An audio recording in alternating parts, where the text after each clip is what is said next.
Your words shape your reality. And for many of us, we unknowingly set boundaries on our own potential. Phrases like, I could never get in that kind of shape, or I'll never be able to reach that level of success, are limits disguised in facts. But here's the truth.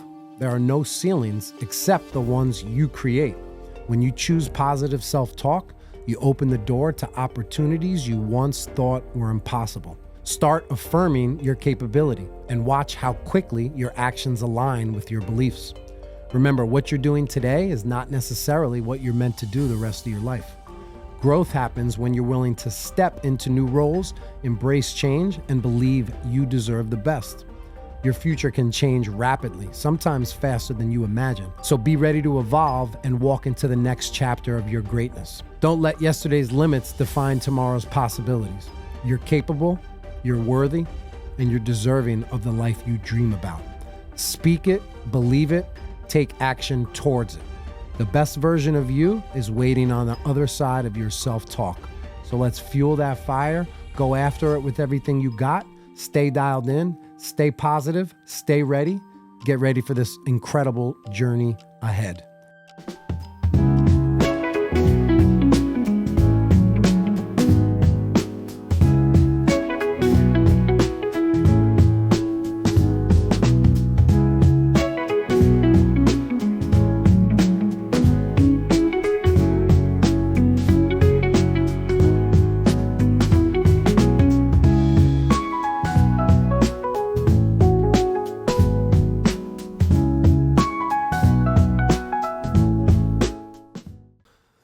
Coming at you from Kai G Vision Podcast Studios in Stamford, Connecticut. Welcome to episode 6 of the Dialed In Podcast. The claps. Clap. Thanks for adding those claps. We really appreciate that. By the way, I'm not introducing us at the beginning of the show. That's a little ridiculous. They could read our names in the show notes. Mm-hmm. Yeah. Like I introduce myself and you. We're going to talk about each other today, though. In nice ways, in kind ways, in loving ways. You were just speaking about venison. I'm glad you cooked a great venison meal. I think back 8 years ago, that's what got me on the track of not eating meat, because I tried to cook venison just like it was regular steak. Yeah. I didn't soak it in milk, just pulled it right out the wrapping, put it right on the stove, and it smelled like a dead body in my house. Oh, yeah, it shouldn't smell like that. Didn't smell like that for me. But I can see how comparing the way that I cooked it, how I normally cook beef, it was much more delicate. Like I couldn't believe the person recommended me, like, put it on the cast iron for 1 minute, flip it, and then put it in the oven. I was like, that's it?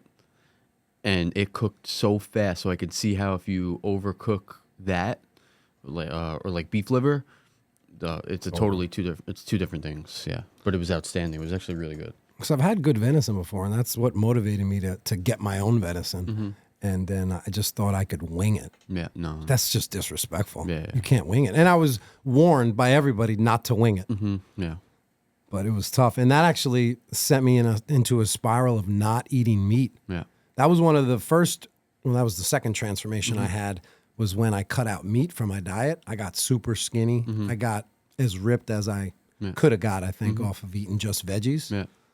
But I think just on the transformation tip, I think if you are your body's used to doing something for the longest, and then you totally switch things up, you might see good results just because of that drastic switch up. So that's what I felt when I cut out meat. And that's you probably look at my diet now, if we analyze it, there's probably way excess amount of carbs, probably wasn't even close to hitting my protein numbers, but it was just that drastic change. I got skinny. It's usually just that immediate change in, like, because you're removing meat, you're probably not eating like a burger with French fries anymore. You know, you're just not eating a whole bunch of other things associated with making steak and bacon, right? Yeah. So that's usually the initial response when people switch over, like going vegetarian. Maybe they just feel so almost like cleansed, but then as time goes on, you know, when the imbalances start like setting in place, you know, it's the same thing with anything. You know, it's imbalances start setting in, and then down the road you start to see like I have to, you know, I'm deficient in a lot of other things. I have to like work on that. You know, so But I think with that diet, vegan, vegetarian, sometimes everyone's been a little programmed to like, oh, if I just do this, like I'm just fully like healthy, and they really start to just not pay attention on so many other nutrients anymore, and it can become a problem. It can become a problem in any diet, you know. So Since we're on this tip, I know we've spoken a lot about meat and carnivore diet, even though I have a lot of fruit, so it's not carnivore, it's animal based. But let's just be empathetic for the person who doesn't eat meat. Yep. Is it possible to hit your protein numbers? Well, it is. I know it is possible, but what does your calorie consumption look like on a vegetarian diet if you're trying to get 180 grams of protein? yeah, you just have to be a lot smarter with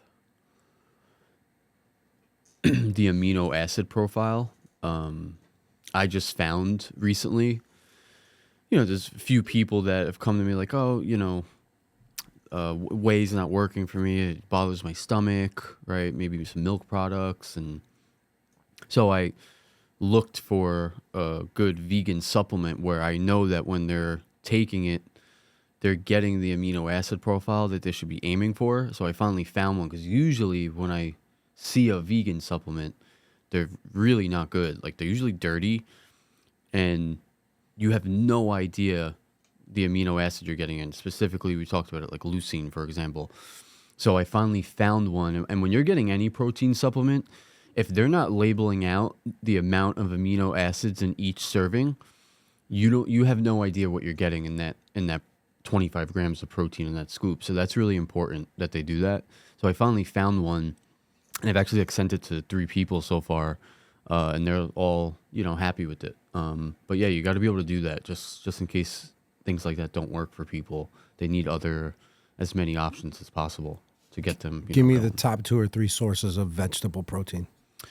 Soy is up there. Pea. Let's think non-powdered form, because I know pea protein comes in powder form. No one ever talks about eating peas. Yeah, it's just you have to eat so much to get like the amount of protein.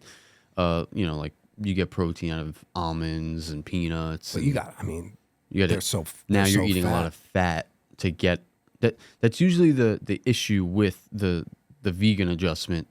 It's like, in order to get this protein intake in, you got to eat a lot of chickpeas, and you're really like carbing up. It's expensive. Yeah. From a calorie perspective. I had one friend when I first started at Lifetime. He looked outstanding, and he was fully vegan.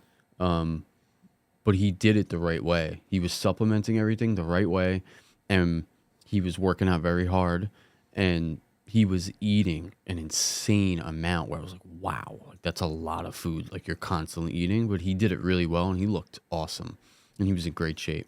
Shout out to Fred. Shout out Fred. Yeah. Freddie boy. Yeah.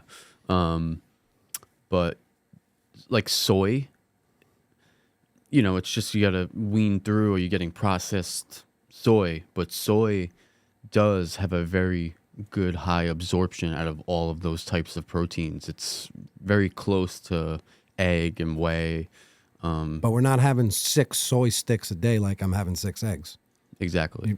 You're going to limit that portion, right? Yeah. But yeah, you can get it from plants and stuff. It's just that I got to find the specific supplement. I think it's an algae supplement, and it gets you a lot of those things that you're missing in that diet. You just have to be smarter. That's all. You just have to. It's the same thing with if you just eat meat. You know what I mean? Like, you're probably naturally eating a lot of saturated fat versus getting more polyunsaturated fat. So it's your job to make sure you're putting olive oil on your salad. With your veggies, right? So you just have to be smart and try to pay attention to what you're deficient in and get it in. So, if it's getting imbalanced to the diet, you have to supplement it. And real quick, just talk about the difference between protein powders, between like the whey and pea. My friend Marcus, shout out to Macamuga. He's dialing it in, but he asked me about pea protein. Yep. And we'll talk about like the difference in amino acid profile and what it does for your body. Yeah, so really, we talked about it before. It's just like that polypeptide structure. Polypeptide is like, that's the whole protein. So you want to make sure you have the steps in the ladder all set up, so the polypeptide is built the right way and stronger.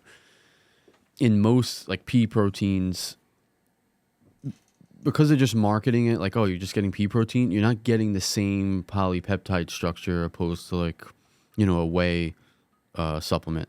So that's why like I went through the rabbit hole and was like, I need to find a vegan supplement, someone who would take pea protein, for example, where they're not wasting their money, and that per scoop, they're getting what they need, maybe for recovery after their workout. Maybe they're trying to drink the protein an hour before their workout so their blood sugar is ready for their workout. That's another timing thing you could do with protein.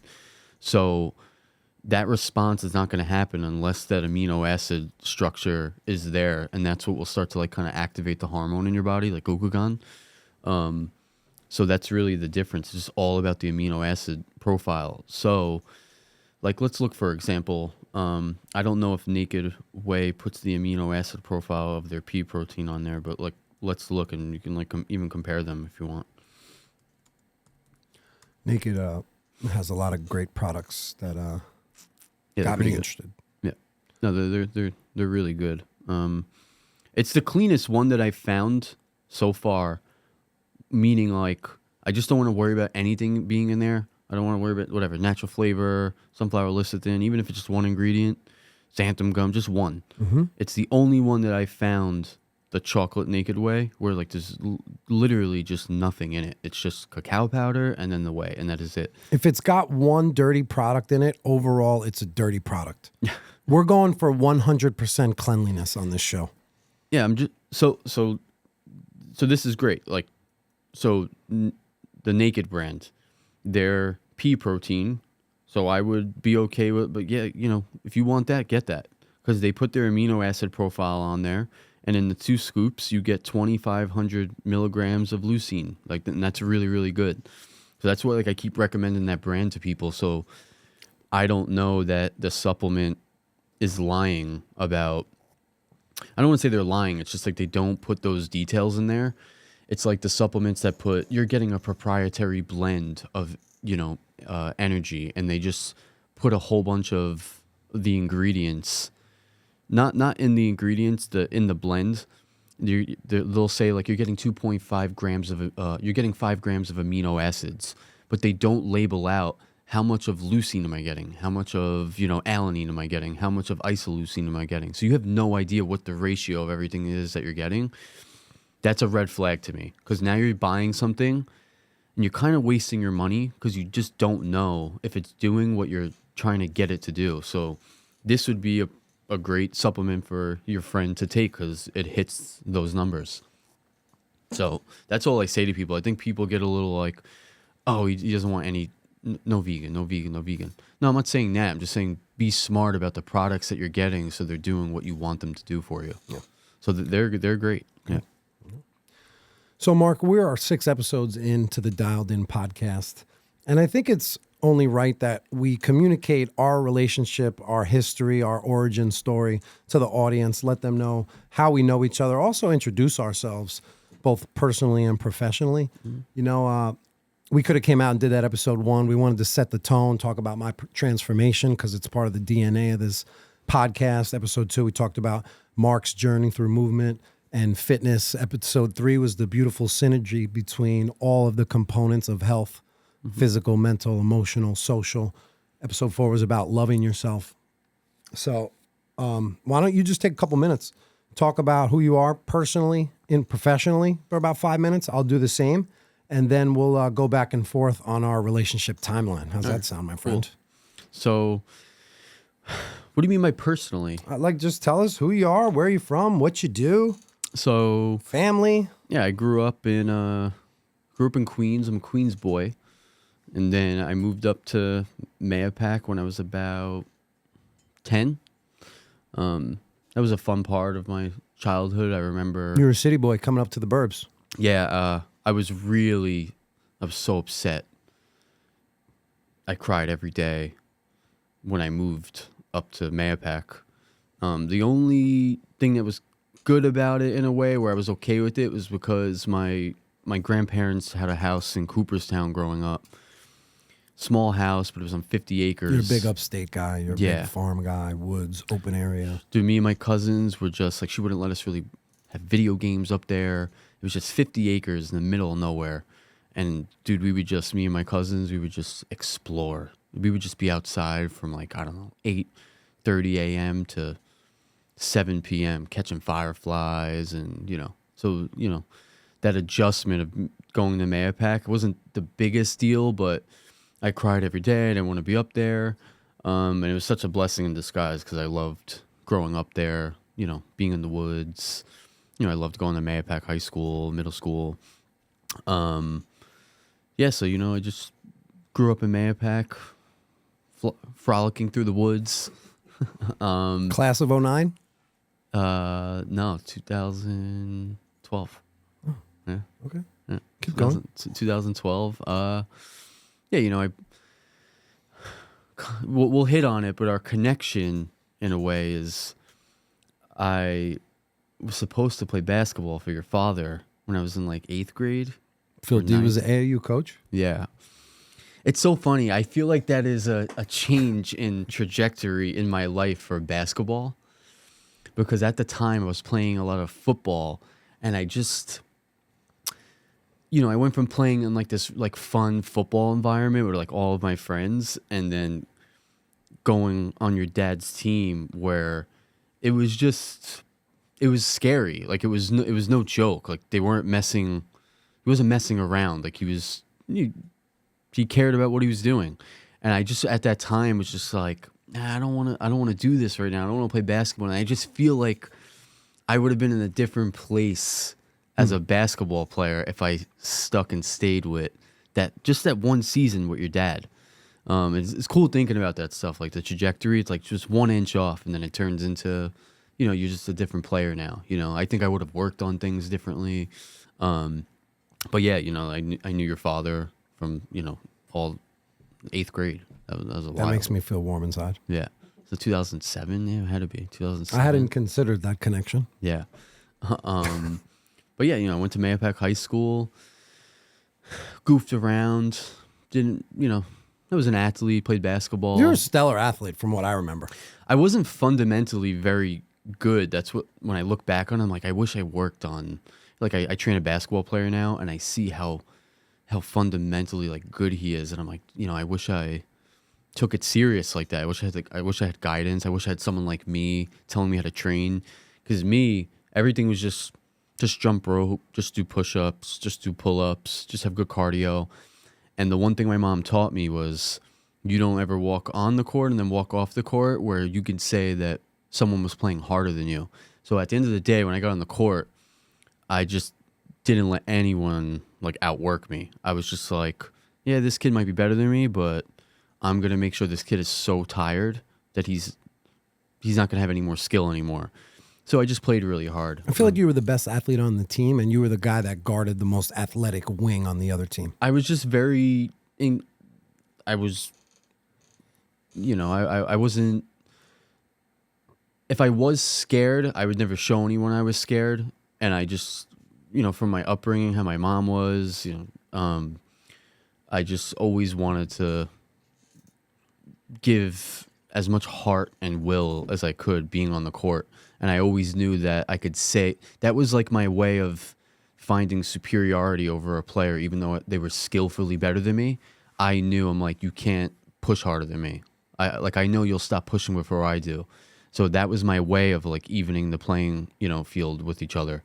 I just hustled, and I wasn't a selfish player, I was a team player. I just wanted to, outplay everyone like through effort. But yeah, then I finished school, and then I went to Merrimack College, and that's when I just started taking everything, serious with my education, paying attention to all this health stuff. And then just year after year, I just kept kicking it up a notch, and, that's what I do now for people. But yeah. And you're married, happily married, got married a couple years ago? Happily married. Shout out to Cass for Carol. Shout out to Cass. I have shout Look out in to, her eyes, shout man. Out, shout out to my wife. Tell that woman you love her. She's probably making pancakes right now for my daughter. What kind of pancakes? They have organic flour. They have banana. Yeah, I found. as the base? I gotta bring it on. No, it's a clean one. She'll do that like if she wants like some pancakes too, but when it's just for my daughter, it's usually just like a cottage cheese, maple syrup, banana. Attaboy. Yeah, we make them like that. That's and right. I mean, they taste like a regular normal pancake. They're pretty good. But yeah, I mean, Okay. Thank you for that. yeah, no problem. Gives me a little more insight on who you are. You rehash some old stories. Yep. Knowing my dad. Appreciate that. That's Coach awesome. D. Coach D, the original Coach D. Yeah, he's the OG Coach D. I'm just trying to be half as good as he was, you know? He's a solid dude. Solid dude. So me and you share similar locations to our origin story, as I was born in Queens. Both my parents and family is from Queens. Only lived there for about a year or two. Then I moved to Mayapack, like you. Look at that. Yep. 2 for 2. 2 for 2 from Queens. I moved up in kindergarten. So went through Mayapack. Played basketball growing up. I have a younger brother, Chris, and a sister, Lauren. Shout out to Chris. When I played basketball, I had to look up at the rafter every day. What did it say? Yeah, he held the record for scoring. How many points? I don't remember. Is it I don't remember. 1,403 points in high school. I always thought he was the all-time leading scorer in the school, but he was boys' all-time leading scorer. Yeah. Mm-hmm. Shout out to Adrian Blunt. Yeah. Wow. Yeah. You're number 2, Chris. Yeah, so he was the all-time leading scorer at Mayapack. I'd like to think I inspired that a little bit. Yeah. You know, he took a lot of his game from me. But I grew up a basketball player. You know, we didn't have AAU really when I was in middle school. I first played AAU in 11th grade. So I just feel like my journey through basketball is just a little different than kids nowadays. I just didn't play as much. I didn't train as much. Didn't know how to train as much. Kind of just maximized what I had. My potential. I had a really good senior year, averaged like 15 a game, but we didn't win. You know, I wasn't much of a winning player. I wouldn't consider. Wasn't really strong X's and O's, making the winning hustle plays. I got buckets. You were letting threes fly. I just get buckets. You were letting threes fly. If you missed 3 shots in a row, you knew the next one. Right. Paulie D was putting up. And I'm not getting back on defense. My man is scoring Absolutely an not. open layup on the other end. For every 20 you score, the opponent's scoring 25. Played a year of college basketball actually at Eastern Connecticut, but I wound up quitting the team because I fell in love with music at the time. So I wound up going and getting my degree from Purchase College in studio production. So I definitely think there's a connection point between that and the content that I'm making now and podcasting too. So it's kind of came back full circle, which I love. So made music for a while and then stumbled back into phys ed. Phys ed was what I originally set out to do, was become a phys ed teacher and get my degree in teaching. So I was able to graduate from Purchase and then 5-6 years later circled back to grad school and started to, paint out my career as an educator. So great decision. I've been at my same school since 2011, PS 18 in the Bronx. So I've held that title. I've been a health teacher, but mostly just phys ed. This year, I actually am a content creator for my school. So 5 periods out of the week, I actually get to make videos for our social media, for our Instagram. So I feel like I have just a blended career with sports, education, mentoring, content. So I'm super happy with what I do. Do the kids get excited when they're part of the kids, content? The kids love it. Every day I have kids coming up to me, Coach D, can you edit a video of me right now? Yeah. Like during the class. That's cool. We have a lot of different shows, much like I do with Crown Refs. Like I like to title different series. So we have Your Favorite Game, we have Stinger Stars, a couple other cool little content pieces. So I have students come up to me all the time, Coach D, I want to be on Stinger Stars. I want to sing. So I love making content. Big part of my life. One of the things that drives me, one of my passion points. Also, I'm a basketball referee. So in 2012, as I established myself as a teacher, I became a basketball referee, and I'm still in an NCAA official now. I work D2, D3, JUCO. I also work 2 other sports, field hockey and girls lacrosse, although I would like to announce my retirement from girls lacrosse on this show. I had a 10-year run, and now I'm just a one-sport official. So I dropped field hockey this fall, and I'm dropping lacrosse in the spring. So working just basketball.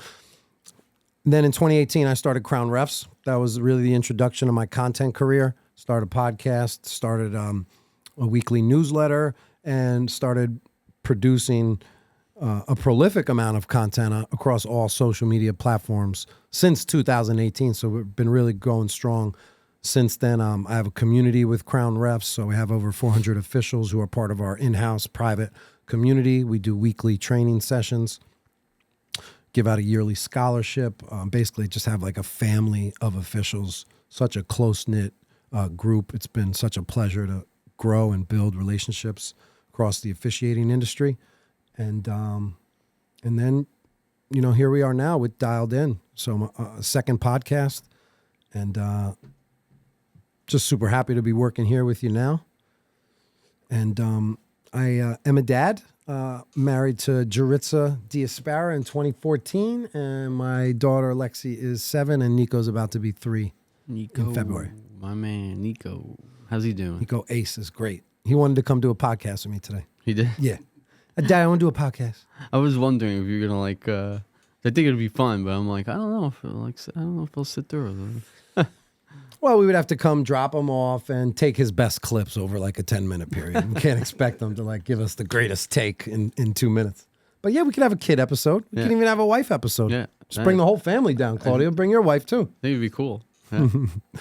So that's a little bit about us personally and professionally. Now I want you to go all the way back in time to how we remember each other. Now I have a little bit of a relationship timeline here, and maybe me and you can both go back and forth on it. Our first connection was through the Iacone family. Yep.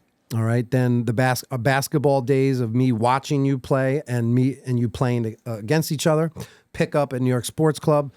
Then our relationship through time with my brother. I think you and him had a strong connection when me and you kind of didn't. Yeah. Our reconnection back at Lifetime Fitness when I started getting into officiating, and you worked there as a trainer. So we met each other there. Through our Scarsdale connection at the dojo was when I first came to you and started training with you. Yeah. And then our continued growth with movement and fitness, your introduction and place in the Crown Refs community, and then our content and current training situation. Yep. So right now, me and you're my trainer. You've been training me 4 years now. I'm on your movement program. You're giving me like a month-by-month program. So that's our current status, but I think we should backtrack all the way from when we first met each other. So I'm thinking of the first time I met you. I know it was at a Super Bowl. Now, This is why it was confusing, because the Super Bowl was like the same game, two of the same games between the Giants and the Patriots. One was in 2008 and one was in 2011. Both of those games, I went to the Iacone's house to watch. It was the second one that when they played each other. I think it was the first one. No, because I know where I was when I watched the first one. So it was in 2011 was the first time I saw you? I don't think that was the first time you saw me. Did I work with you before that? I just feel like the first time I saw you was during a Super Bowl. You were on the couch. It was during a Super Bowl. 2008. No. Was it not? Because I don't think you were a junior in high school. No, it could have been a different Super Bowl, but in terms of the Giants Patriots thing, the first one I remember where I was somewhere else in Mahopac at like a friend's house that I played basketball with. He had a whole bunch of people over. And I just remember everyone going nuts, like no one could believe that like they won. Yeah. The second one, maybe I'm just wondering if was there I another in Super was Bowl. I heavy or in decent shape? Nah, I don't ever remember during that time. So it was you probably were 11. like working Probably out was and 11. stuff. Yeah, you were like Because in 8 I was obese. no, You would have noticed that. no, yeah, because I never had any relationship with you when you were, overweight at that time ever. When I saw you, you were dialed in to like you were working out. I remember being on the basketball court with you. It's like, oh, like, wow, you like. That was a fake. It was a fake dialed in. At the time, it was a dialed in. But now with where we are, we can't disrespect the word dialed in. Yeah, for that time, that was dialed in for that time. Okay. For the 08 time, 2010 time. But yeah, and then I worked a little bit with you. But I'm trying to think what was first. If it was a Super Bowl or maybe it was a Super Bowl. Yeah. But I just thought there was an automatic connection because the Iacone family is like my second family. Paul is like my second dad. Tyler and Mario were in my wedding. So it's like I love families of families, friends of friends, because they're automatic. That connection, that transfer is automatic. So as soon as you show up to the house, you're Tyler's family. I'm Tyler's family. Marc is automatically my family. So it's just that strong origin feelings I felt from the beginning. And you kind of looked like Tyler too. So it was like, oh yeah, he's my other cousin. Yeah, so, he was like my big bro. For real. I was replicating everything. Yeah. So it was a strong beginning to our relationship. Then I remember I used to always go watch Tyler and Mario because Tyler was a freshman on varsity. He's the first freshman to play varsity since my brother, which is just a side story. But I was super interested in his career and following it. He later transferred to Stepanak and won a state championship. But Mario was a senior. And were you on that? You weren't on the team as a freshman. You played as a sophomore? No. I played freshman year, sophomore year. They called me up towards the end in the playoffs to play with varsity. And then junior, senior year, I was on varsity. Did you play with Mario when Tyler was at Stepanak? No. Okay. No, he left. Because I did come watch you. Then I guess I just watched you. No, yeah, no. Tyler played with Mario because he was a freshman and Mario was a senior. Yeah. That was sick. Yeah. Yeah, they were nice. But didn't you go to the county center when you were a senior? Yeah, I went. You guys lost to Mount Vernon? I think I was there. Sophomore year, we went. Junior year, and my senior year. Lost to Mount Vernon all three? I'm trying to think. Yeah. Yep. Just a different level. Yeah. Of. You guys weren't ready for that. No. It's just a different. Before the game started, the game's over. Yeah. Nerves. Yeah. And Fear. Yeah, and like, I think growing up there and the different level of like play, they're just playing at a different tempo. At Mount Vernon, wherever it is, they're just there's no option in their minds to lose. They're just playing at a different pace. Completely different pace. My first ever Pop Warner football game, 8th grade, was us versus Mount Vernon. We lost the game 40-0. One of the kids drove to the game. On the other team, he drove. They did introductions. They introduced the other team, and one of the kids came out with a chain around his neck, like a master lock chain. So he ran out with a chain, but it was just super intimidating. Yeah. We got smoked. We were so scared. Yeah. Everything hurt. Yeah. Every time they hit me, it hurt. I caught a 2-yard QB waggle. I was the tight end. QB waggle. I caught it. Dude put a finger on me. I dropped to the grass. Immediate. He did. It was just not fun. Yeah. I quit after 2 years of football. Yeah. It was a little painful playing football. No, football's no joke. That's no joke. Yeah.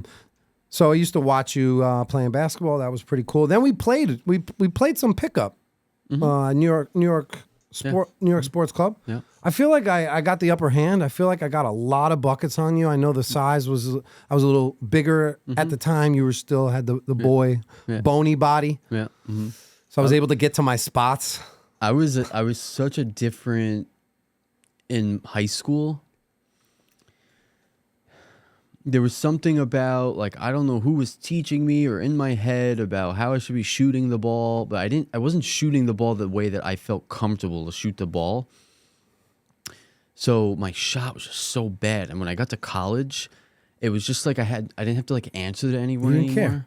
Yeah, and I just started like shooting for what was comfortable for me. And then I was just started to like work out like crazy. So I started to get like strong. And then my cardio was crazy. So like now I was really strong, never got tired, and I just shot much differently. And I just felt like I was a totally different player. Like I was able to mess around, play pickup with the guys at the school, at Merrimack. everyone was very, very good, substantially better than me. But I could, I'd play with them and do some good runs with them. They'd call me up to come play. Yeah. But yeah, my shot was, that was a different time. I love playing 2-on-2 half court, winners out. Mm-hmm. I can go on serious runs in that format. Yeah. Because I could escape defense, essentially. You need max amount of touches. Yeah. You need the ball in your hands at all times. And I like playing, you don't have to pass it in. Yeah, exactly. Because I like having that option. If I'm going to check it in, I might want to just pull up. Yeah. Pull up. So then then we reconnected at Lifetime Fitness. In 2014, I opened up a Lifetime Fitness in White Plains. I had just gotten into officiating, so I was super intrigued because if I ref there, I got a free membership. Mm-hmm. So, which I never used, by the way, because it's 19 minutes from my house. Yeah. But I remember seeing you there. That was your first job after college? Yeah, so you probably saw me in 2017. Yeah. Because I finished college, I finished my master's program 2017, and then that summer, July, is when I started working in 2017 at Lifetime. So that must have been the very end of my tenure at Lifetime. Yeah, yeah. But I went to, when I came out of school, I said, how could I meet a lot of people, network. I wanted to get experience. I just wanted to like rep out being in front of people, like programming for them, working with people that are not going to be able to squat, working with people that are going to be able to squat, or whatever. So I just wanted to get all these kinks out of just putting repetition into it. And I was like, I'll go there. It's a beautiful gym. There's so many people there. It's like a fitness resort. Yeah. It was great that I did that for a year and a half. I got to meet, some of the relationships I have today are just they're from me meeting people from there. So yeah, it was good. I stayed there for a little bit, and then I just was ready to go on my way, and that's what I did. That's what I've been doing ever since. Yep. I only bumped into you a few times because maybe I got there to my game early, so I would go upstairs. I'm a big fan of pre-game pumps. Yeah.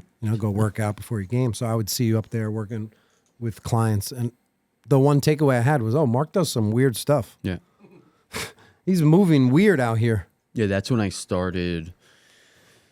I was watching the Ido Portal culture from afar, and I was just doing a lot of their online, like whatever I could find online, and I spoke about this, I just lost, like, I had no direction with it. So then that year, I would work at Lifetime until about 2-3 o'clock and sprint over to New York City, park my car, and take a city bike across the city. And I was going to the movement class. They had some students. It was called New York City Movement Company. Mm-hmm. And it was just like this studio apartment with like waxed wood floors, and they just had like, a Rogue bar in there. Nothing crazy. Very small. And there'd be like anywhere between like 3 to 6 people in the class, and I just went every day. Sometimes back-to-back classes, because I was just like, I want to learn. You're hooked. I just want to learn as much as I possibly could learn. And I did it for about 3.5-4 months. I worked with the teacher that I had that I was mostly with was Omri. He was super strict, ruthless, disciplined, and it taught me how disciplined you need to be. If you're trying to get to a level of fitness, that's beyond just going into the gym and kind of checking a box. It showed me I haven't been disciplined with this at all. So it was really, really good. So that's what I started to do. And that's when I started to really mess around with some wacky movement patterns. Mm-hmm. Yeah. So that's what you were seeing. And when did you open your gym in Scarsdale? How'd you transition from Lifetime as a personal trainer to making the jump to having your own business? I was in the gym. I left Lifetime after about a year. I did my own thing for probably about like 6 to 8 months. Now, did you get clients at Lifetime and bring them over? I would think that's a pretty common thing to do. When you leave a place like that, there's like non-competes and stuff like that. I was outside of the radius. So I said to myself when I left, I was like, I want to do the right thing. So I was like, I'm just going to tell everyone I'm leaving. And if they reach out to me and ask me to like come with me, great. I'm not going to like hey, can you come with me? Can you Is come the with me? non-compete clause you can't offer to take them? It's just in a radius that you can't take like business out of there. To a different location within say the it was radius? like down the street and I'm just doing it in my house. But or a something. different town. Yeah, no, I think it's like a 5 or 10 mile radius or something. And I was outside of that radius. It wasn't a lot. It was like 3 people that like came with me. But yeah, so I left. I stayed at like a gym where you just kind of like pay to stay there. Pay to use the facility. I did that and I was doing that for a while.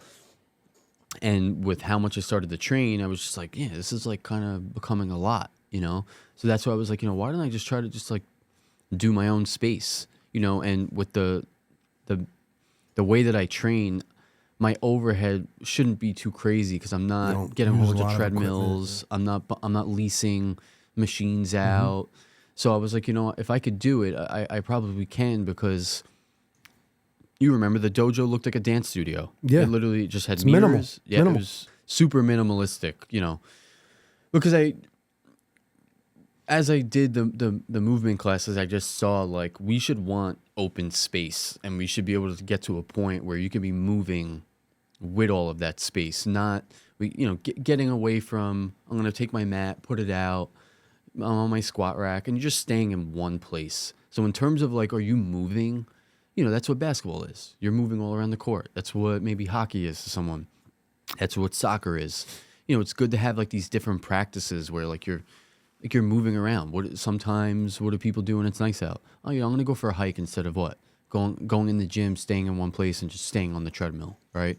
Or even just walking outside. So I wanted my space to feel like a dojo, just nice, beautiful, hardwood floor, mirror, you have some like soft floor area for like lifting weights. And that's what I did. And I just, hung rings up, heavy bag. I had a stall bar. And it was awesome. I loved it. It was perfect. Yeah. Sorry to interrupt the podcast. Just wanted to thank you for being here and joining us on this journey. The fact that you're here shows your commitment to your own transformation, and that's something you should celebrate. We're here to help you every step of the way, and we want to hear from you. So if you have questions or thoughts or breakthroughs that you want to share, reach out to us directly at thedieledinpodcast@gmail.com or hit us up on any one of your socials. Now, let's get back to the podcast. So that brings us right around COVID when everything shuts down, including gyms. I stayed home a lot. First stretch of COVID, I actually did Anthony Del Vecchio's program because he had just launched a Facebook group there. So that worked out really well for like the first 2 months. But then you just feel the need to want to like get out of the house. So I wound up buying a bike. I bought an elliptical bike, which is awesome. The Elliptico, you should Google it, check it out if anyone's listening. But the Elliptico is a standing elliptical bike, like it's got an arc. So I used to hit the bike trails and really fell in love with going outside and hitting up a bike trail, right? And just having that me time. So I still do like that, but I would rather spend my time in the gym resistance training now. But anyway, I went on my own journey through bikes. But after about 1.5 years of not being at a gym, I was ready to switch it up. So you had kept in touch with my brother. I think I was with my brother at the time, and he had to go pick something up from your gym, and that's kind of how we said hello again and got reconnected. Do you remember that? Yeah. Why was Chris coming to meet you? Well, I think he was asking me to. So I was keeping in touch with him because I was doing the movement stuff, and Chris was really familiar with that stuff. He was almost like even more familiar with it than I was at the time. Because of the UFC component, right? Yeah. Ido Portal was working with Conor McGregor at the time, and I was very into it at that time. And I remember I got very distant from watching MMA for a while, and then I don't know what it was, 2016 or something, 15, I was just like, I want to really start like getting into like watching it again. And when I did, that's when Ronda Rousey was, in a different galaxy. And then everyone kept talking about this guy, Conor McGregor, Irish guy. So I'm like watching him, and I start watching one fight and then 2 fights and then 3 fights. And I'm just seeing the way that he's moving. And I'm like, wow, like he's he's moving in a different frame rate than everyone. So I was like, how is he training? Because I haven't seen that. It was like Bruce Lee. You don't really see that much. You just don't, because usually there's a at this point they know like what styles work like when you're fighting, and sometimes when you start seeing that stuff, they're like, nah, that doesn't work. It's not gonna happen. He completely debunked that, and he was doing something that no one else was doing, and no one had any answer for it at the time. So I was like, who is he training with? You know, he had his coaches, but then I see he's with this guy, this Israeli guy with a ponytail, tight ponytail, and this guy just looks like a different human being. The way that he was moving, I couldn't even explain what he was doing. I was like, this is poetry. I was like, this is unbelievable. I was like, no one else is doing this. So that's when I just started like really like zoning in on what is this movement method doing? And Chris was familiar with it. So Chris actually had me come down one time to do that with his athletes. It was good that I came down, but I wasn't ready yet. I didn't have the exposure, and I still don't have a crazy amount of exposure. My exposure is going to the classes. I work with a close friend, Chris King. Shout out to Chris King. He's outstanding at it. He practices it. He's very disciplined with it. He does a class. Right now it's cold. He's not doing it, but we do it he does it every Sunday. I did one. It was outstanding. Yeah, it's awesome. Thank you for that, Chris. Really, really cool. So I wasn't ready when Chris wanted me to do that yet. Like I understood it. I just didn't have the exposure of all the tools that they're really providing to people, and like how to apply that, on a regular basis. Maybe I could do it for an hour, but like to supply that to athletes time after time after time, I wasn't ready for it yet. So Chris was probably just swinging by, for a workout or whatever, just to check some stuff out. So that got me in the door. And as soon as I got in the door, that's when my interest peaked. And I know you mentioned just working out with you. Like you invited me to just work out with you as partners. So I think I was ready for a change there. I've always been fascinated with innovative movement. I've always been interested in the creative part of fitness and doing exercises I didn't know existed. So when I see a new movement I've never seen, that interests me. I want to do it. I want to master it. And that's why the movement training that you do is so intriguing to me. And I've went all in on that since 2020. But I just remember in the beginning, little things like the warm-up, like deep squats. Deep squats is something I never did prior to 2020. Yeah. I thought getting in a deep squat position was not good for your knees. I didn't think you should be that low. You start hearing the knees crack when you get that low. Just uncomfortable positioning, but that's normal. That you want to be comfortable in the deep squat. Yeah. Same thing with hanging. Yeah. Look at these calluses. Gripping a bar and holding your body weight from it, it's not that easy. Yeah. And that's one of the foundational movements. So even getting accustomed to that, there's those growing pains. Yeah. And it's almost like you're chipping away at the body in order to build it up stronger. I mean, just by like those two things alone, you like put some discipline into them and continue to do it. Like you're getting a bunch of work in just from both of those things. In the movement method, they want you to do like sitting 30 minutes a day and then dead hanging for 10 minutes a day. Yeah. And these are all normal things. We just lose it as we like grow out of being kids. Our kids do that stuff. They hang really easy and they sit in a deep squat extremely easy. It's just time goes on. They start specializing in patterns, sitting in a chair, right? And then like maybe they ran around all day, then sat in a chair, then their tissue hardens up like that.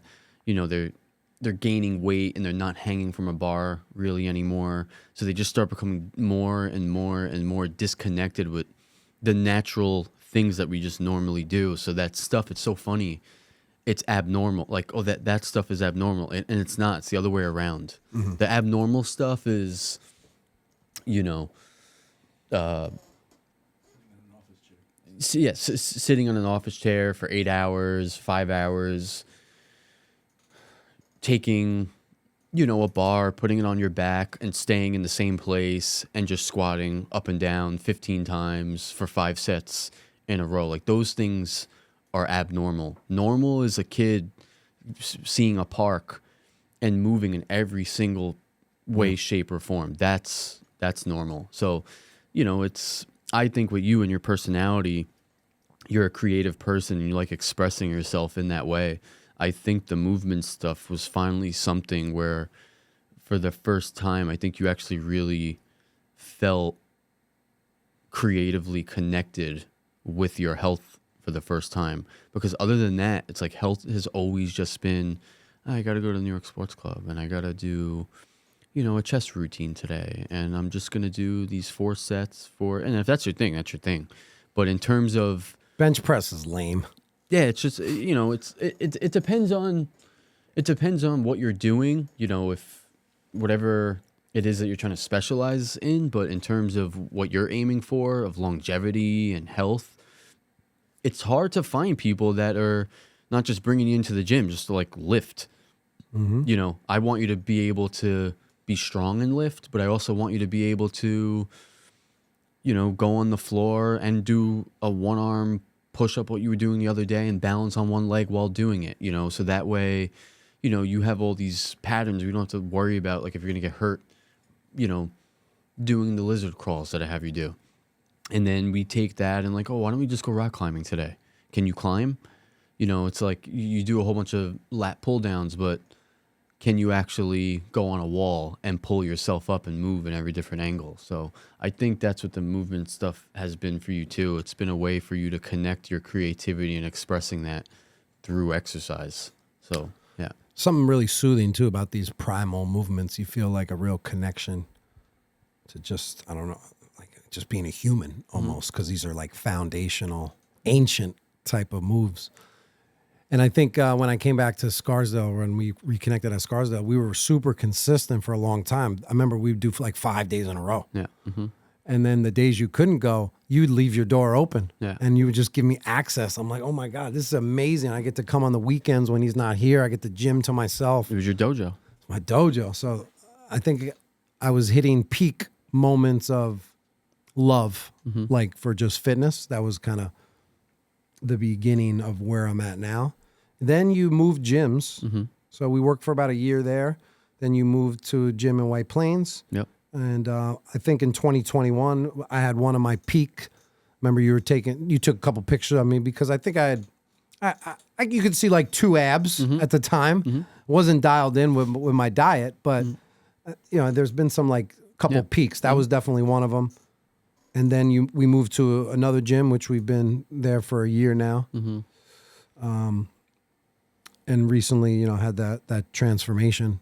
I feel like my transformation vacation 3-month is like over. And now I've settled into the role of full-time. Like I've changed like my life, and it's not that transition time anymore. Yeah. Mm-hmm. Feels good. Feels good to have settled into this. This is the part. Now it's, you took the lead, like you're in the lead. Now you got to stay there. Right. And don't slow down. No. Yeah. We want to turn it up even more. That's the hardest thing. That's the most impressive part, is getting into first place, like with your effort, and then staying there and just keeping that pace and never slowing down, just staying there and holding that. The more I've gotten into like so many like high level athletes, that's the most impressive thing. It's the ones that have got to the top level, like operated there, and then just have never ever any decline in their discipline of what they're doing. That's super hard to do. And that's the difference between me then and me now. Me then, I would go all in and train for a singular event, maybe a basketball camp that I wanted to show up in great shape in. Maybe right before Christmas, because I know I'm about to go crazy during Christmas. Mm-hmm. So there was always that it was always an end to like, the incline to where I'm trying to go. Now, it's just continuous. I'm not doing this for one day. I'm doing this because I want to be like this in 20 years, in 30 years. You made it a lifestyle. Yeah. And that book that I'm reading, Burn, that's the whole which is why like, I want people to read it before they like start working with me. That is the whole premise of the book, is that like, 'cause I just keep getting a whole bunch of people reaching out to me about nutrition and, you know, leaning up and the purpose of the book is showing you that like you can work out for 45 minutes, you can work out for 60 minutes, maybe you can even work out for 90 minutes. That's only 90 minutes of your day. Right. The whole purpose of what that book is telling you is that because this guy is studying a tribe in, I think it's Africa, there's no 60 minutes of physical activity. It's all day. Their body is moving all day. And the point is that the calories that you can burn in 60 minutes is a drop. It is a drop in the bucket compared to that from, and I'm not saying everyone to do this. I'm just saying to aim for treating your life in this way. It's about total time. So even if you were doing super low intensity of exercise, like a hike, you know, just walking, but you did that for 3 hours, that is light years better than you going to the gym and exercising crazy for 45 minutes. In terms of the caloric expenditure that you're using in that 3 hours compared to the 45 minutes that was super vigorous, it's not even close. So it's just really, they're trying to get at that if you can warp your lifestyle into burning energy, moving more, you can afford to have and eat more energy. And that's kind of what we gotten away from. It's why you and me are sitting in a chair doing this podcast. And what do? We're fidgeting. We're going like this, moving in the chair. That's our body screaming to get out of the chair and move around. It's just everyone, we've gotten so, and listen, it's part of life. You know, you get a job, you got to sit and get an education. So you start getting those habits of like, I need to sit down and not move and just listen and just, you know, type, right?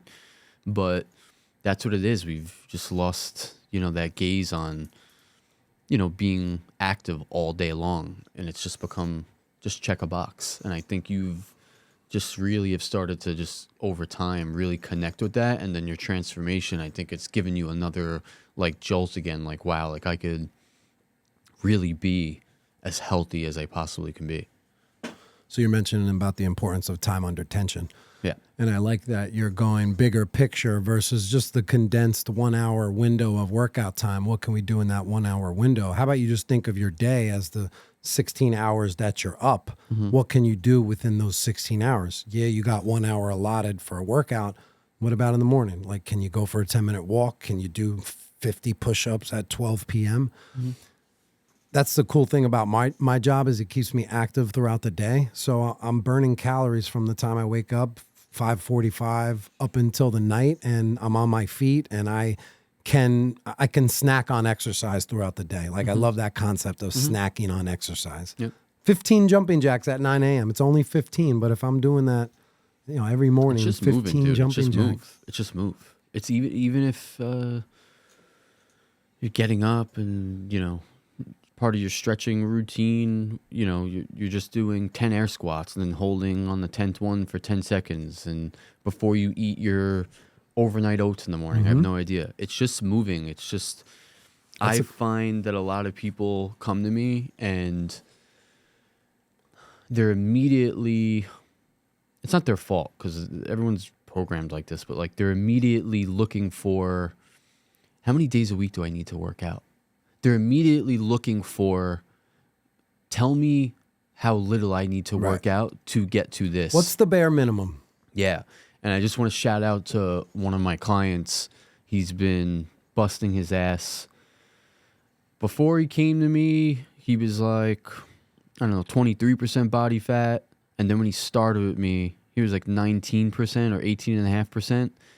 And we had a little like fun, friendly like bet going on, you know, just to motivate. And in like within 3.5, 4 months, he's gotten down under 12% now. And I'm just really happy for him because just through his language, I felt that he really believed that wasn't possible. And that's from people just telling him that his whole life, or it's genetics and this, it's not possible for me to, you know, look lean. It's not possible for me to be that lean. So just shout out to Danny. You know, he's been busting his ass. And that's something that I like, you know, I had to talk to him about. when someone starts with me, they're immediately like full steam ahead, and they take full steam ahead as, oh, when we work out, you're going to just destroy me for 60 to 90 minutes right away. And you can ask him, and I just told him, just please, like, be patient with me. Like, I'm building up. I did it with you. I'm building up a foundation of what you can do. I want to sprint all the time. Yeah, and like, and that's fine. Like, you can do that, but your tissue's not ready. Your patterns are not ready. I can do that, but I'm trying to create like a positive relationship with exercise with you, and you being crippled for the next 3 days is not efficient. So to my point about people asking about doing the bare minimum, there's no day off. There doesn't need to be a day. If you need like a day off, you're probably working out like extremely hard, and maybe your body is like in pain. That's not good. There should be like this efficiency of like you're working out, hard Monday, Tuesday, Wednesday, and then when you start feeling like a little, fatigued and beat up, there's no day off. It's just you have to change and adapt the way that like you're moving. Maybe it's more of like a yoga flow now. Sunday is a day off, but you're still gonna do a yoga flow, and you're gonna, do some active stretching, and maybe you're just gonna go for a walk, or you're gonna do a light jog, right? He asks me all the time, like, oh, I'm gonna take the day off. And I'm like, yeah, don't take the day off. Just, even if it's for 20 minutes, just, put the treadmill on incline, but just walk. Just keep the blood flow going. Doesn't need to be a day off. Yeah, last episode we talked about reframing our mentality with days off and off days. Why would we take a day off from loving ourselves and treating our body the best? Yeah, it's just it doesn't need to be so like black or white. There's like this nice balance in there. It's just everyone's either just like 100 miles per hour or like 0, and it's okay to go 100, then slow down to 70, and then slow down to 50, and then go back to 80, and then go back to 70. You're just trying to find this balance of like harnessing. If you can just continue in a year span, a full year, how much out of 365 days did you move and develop? You know what I mean? So that's what I try to tell people. You have to think of it more as a lifestyle and not just checking a box, because you'll feel happier about it too. So, I think that's the motivating thing about a lot of the locomotion stuff that you've tinkered with. It just gives you like these cool, freeing, expressive ways to exercise. And it's like, you're aiming at something. The one thing where, you're trying to work on is, and we got to start like kicking it up. Like you should be getting there is, the muscle up skill. Like that's a hard skill. But it motivates you to like, oh, I have to keep doing chin-ups, or I have to keep doing pull-ups, and I have to be at this range so I can get, my muscle up, or my mobility needs to be better so I can move around on the floor, so. I wish we had a bar here. I want to see how close I am to the muscle up. I feel like I've made some incremental steps since the last test. You're right. You're fully there. It's just the one last detail, and it's the hardest one because no one really ever really works on it. It's the wrist. Your wrist has to be able to handle holding the rings in a certain way and then transitioning through them. And then on the way down, like keeping that wrist in that pattern, which is pretty difficult and hard. But I think once you have that, because your two patterns are perfect, your dip pattern and your pull pattern. So it's just the transition, and if you can hold the ring. You said the ring is easier for the muscle up? The ring bar? Is easier. Than the bar? No. The bar is easier? The bar is easier because it doesn't move, so you can create more leverage through it, and there's no stability. The issue with the bar is that because it doesn't move, you either have insane mobility where you can just kind of pull yourself up with them and then push, but a lot of people don't have that mobility in their shoulder, so you have to create space. So that's where you see a lot of like everyone goes forward and then they push out to get like around and over the bar. With the rings, you could do the same things with the rings. A lot of people do like kipping muscle ups, but that is substantially different than you just dead hanging from a ring, pulling up slow and controlling the tempo going into the dip. That is, the stability is just unmatched. It is insane. I love the rings. They're unbelievable. They are so fun. Danny just installed them in his gym. It's pretty cool. Danny. The guy I just shut out. Danny, Yeah. yes, He finally installed them like into his ceiling. in his home gym Yeah. in Stanford, Greenwich. No, he's close to the gym in White Plains. Okay.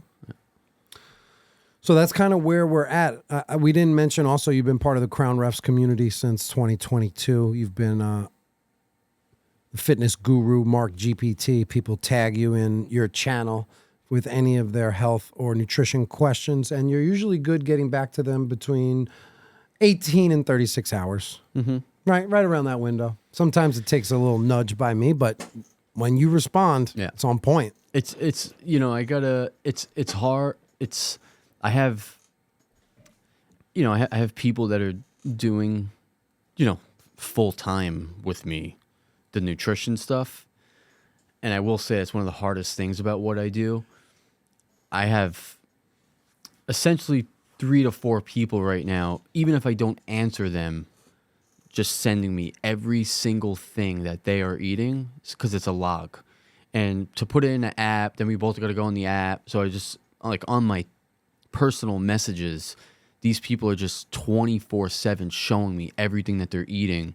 So it's just a lot to filter through.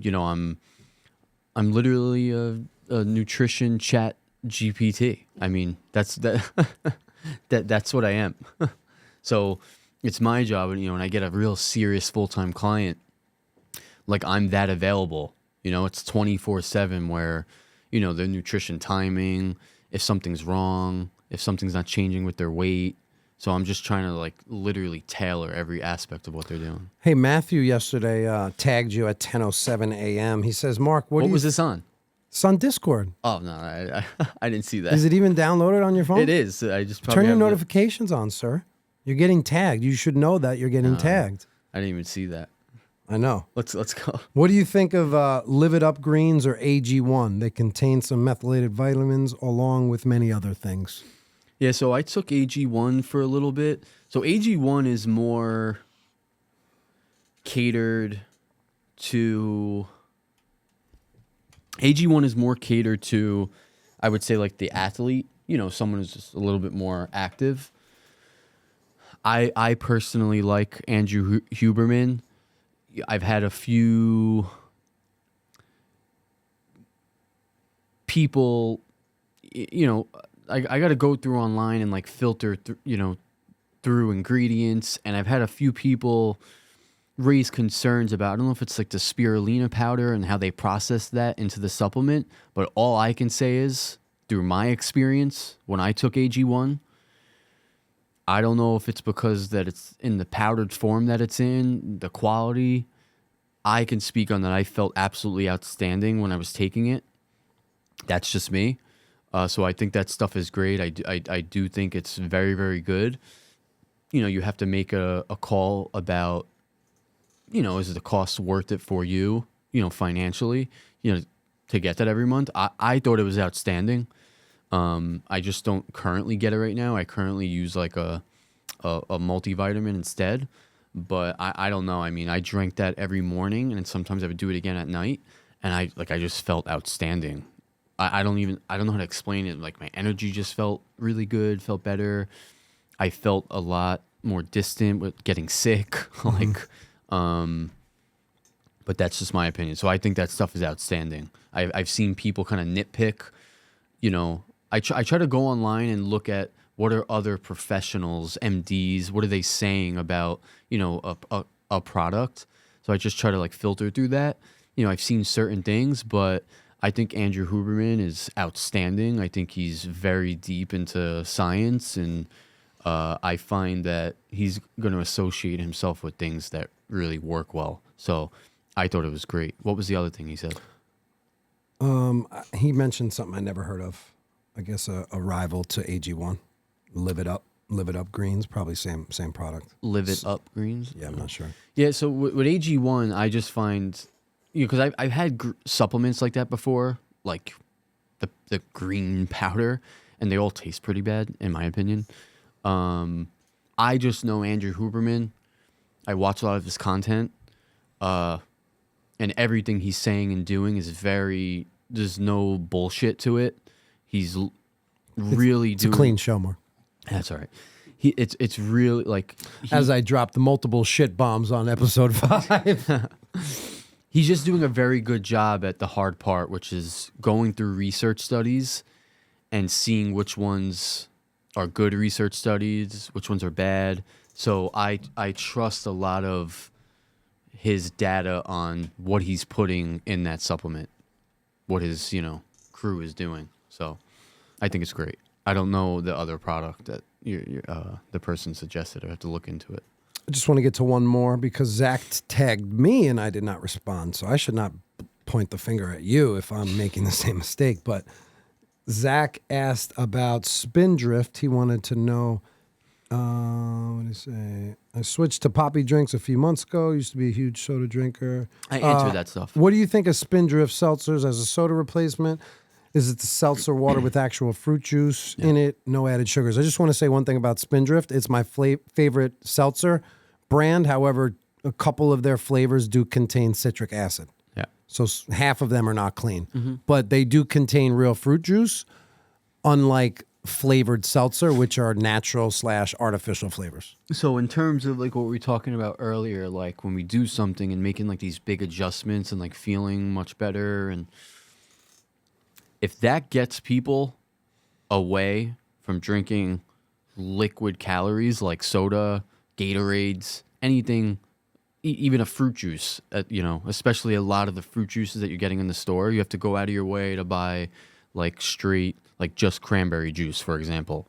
If that gets people away from drinking those liquid calories, yeah, like that stuff is awesome. What I was explaining in the chat to them was that I try to just drink things that are not.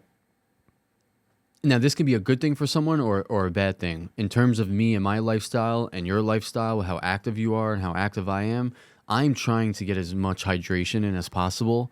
I'm trying to get as much nourishment in as possible. So anything that like I drink and consume that's like carbonated, that makes me feel full, to where, because when you're drinking that can, you're going to feel full drinking it. Whereas if you had 20 ounces of water and you drank it, 20 minutes goes by, 30 minutes goes by, and you're like, oh, I want more liquid. With a carbonated drink, it keeps you kind of like a little bloated feeling. Not a bad bloated, just like this is like gas next. It's carbonated. So I find my one devil's advocate opinion on that is don't overconsume things that distance you from getting more hydration in and eating more, nourishing food because you're full from drinking a carbonated drink. But that's a huge problem, which is drinking liquid calories. So if that gets people away from that stuff, I would, on any day of the week, drink that over the stuff that you're comparing it to. So I think it's fine. It's not bad or anything.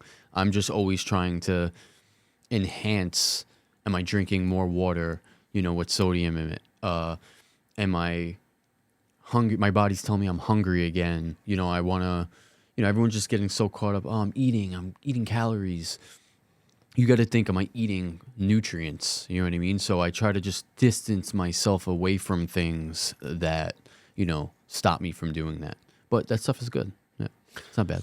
Well, good stuff. I'm glad that we went down the relationship timeline. I think based on our origins with Mayapack and the Iacone family, our journey through basketball, your relationship with my family, my dad, my brother, and then our connection with fitness, movement, you being part of the Crown Refs community, the content we did on Fouls and Trolls, and then the transformation that I had. All of these reasons are the reasons why we're here today.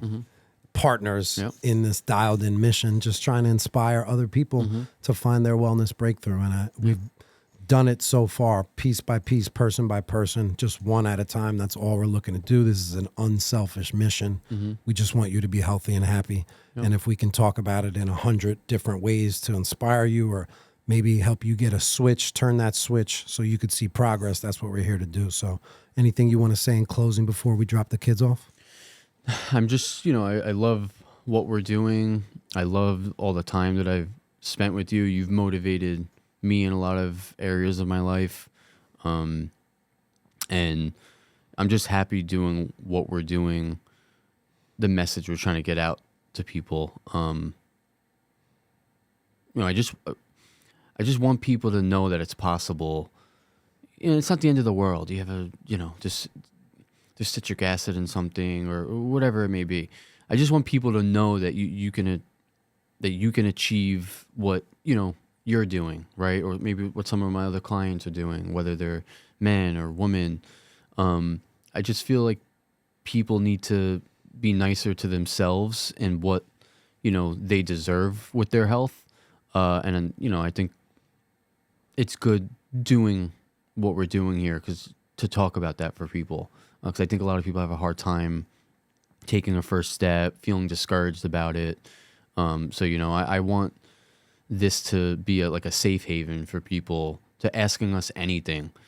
Sometimes we're goofing around, being entertaining, with our clips, but I want this to be a safe haven for people that whatever it is, any questions that they have, regardless of the things they can or they can't eat, whatever it is, their lifestyle, their situation, with the career, we're here to help as much as we possibly can to get you to the healthiest version of yourself. So I love doing what we're doing right now. And all I know how to do is make things fun. If it's teaching kids, it's got to be fun for me. If I'm reffing a game, I got to have fun. If we're talking about something serious as health, we're going to make it fun and enjoyable because you start to like things, you fall in love with it, then you could see real change. So thank you, everybody, for listening to the Dialed In podcast.